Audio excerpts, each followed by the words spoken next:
Hey, fifth grade. Today we're looking at the Articles of Confederation. The year is 1781.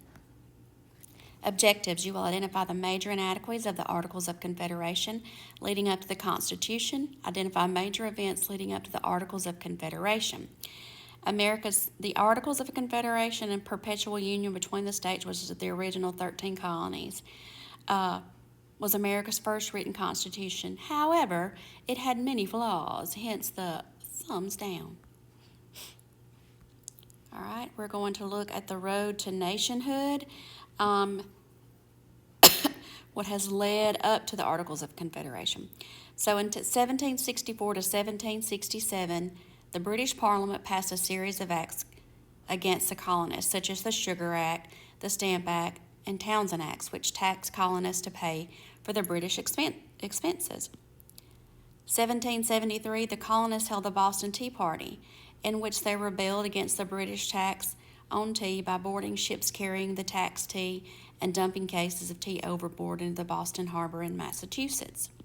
1774, in response to the Boston Tea Party, Parliament passed the Intolerable Acts to punish Massachusetts, and Boston Harbor was closed to commerce. The First Continental Congress met at Carpenter's Hall in 1774 to draw up a Declaration of Rights and Grievances and an appeal to King George III. Remember King George III? Bad man. This was in response to the colony's outrage towards the British Parliament over punishing Massachusetts for the Boston Tea Party. 1775, the Revolutionary War began with the Battle of Lexington and Concord in Massachusetts. In May, the Second Continental Congress began meeting in Philadelphia and later appointed George Washington as Commander-in-Chief of the Continental Army. The Second Continental Congress continued to meet until 1781, and during its tenure, the Second Continental Congress signed the Declaration of Independence and adopted the Articles of Confederation, the first governing document. 1776, Thomas Paine published Common Sense in Philadelphia. This pamphlet offered support against the British. In June, Thomas Jefferson wrote the Declaration of Independence at the Jacob Graff House, also known today as the Declaration House, in Philadelphia. The Second Continental Congress adopted the Declaration of Independence at Independence Hall in Philadelphia on July the 4th, 1776. That's America's birthday. Happy birthday, America. 1777, the British soldiers occupied Philadelphia from September 1777 to June 1778.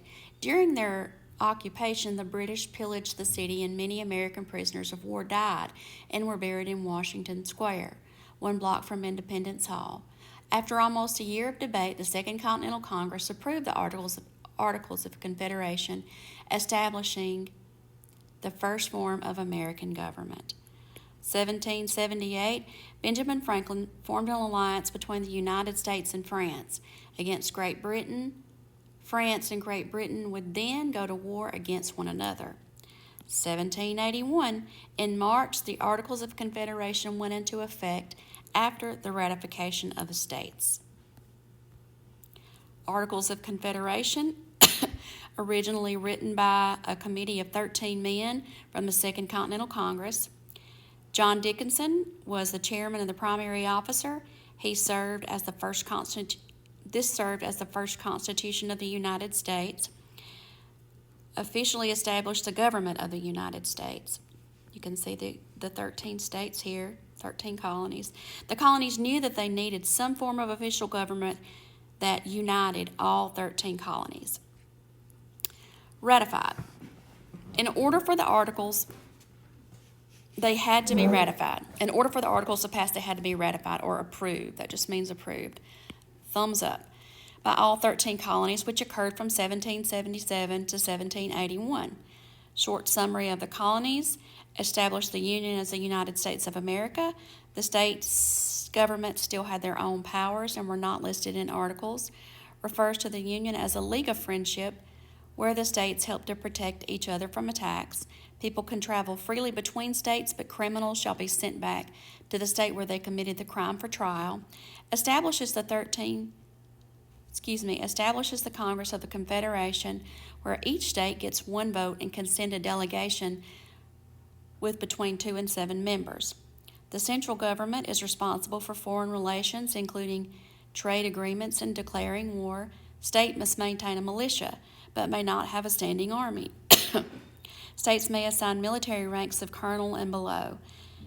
Money to pay for the central government were to be raised by each of the state's legislatures. Gives power to Congress in regards to foreign affairs like war, peace, and treaties with foreign governments.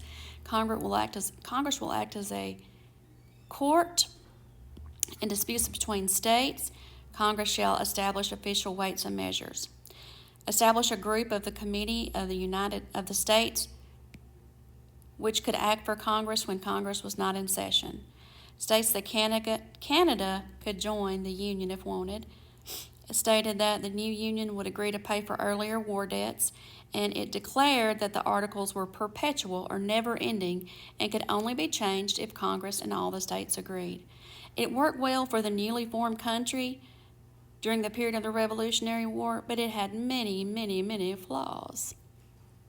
The flaws of the Articles of Confederation: no power to raise money through taxes, no ways to enforce laws passed by Congress, no national court system, and each state had only one vote in Congress despite the size of their state. Interesting facts that you maybe didn't know about the Articles of Confederation. Benjamin Franklin introduced the early version of the Articles of Confederation. At this time, it was called the United Colonies of North America.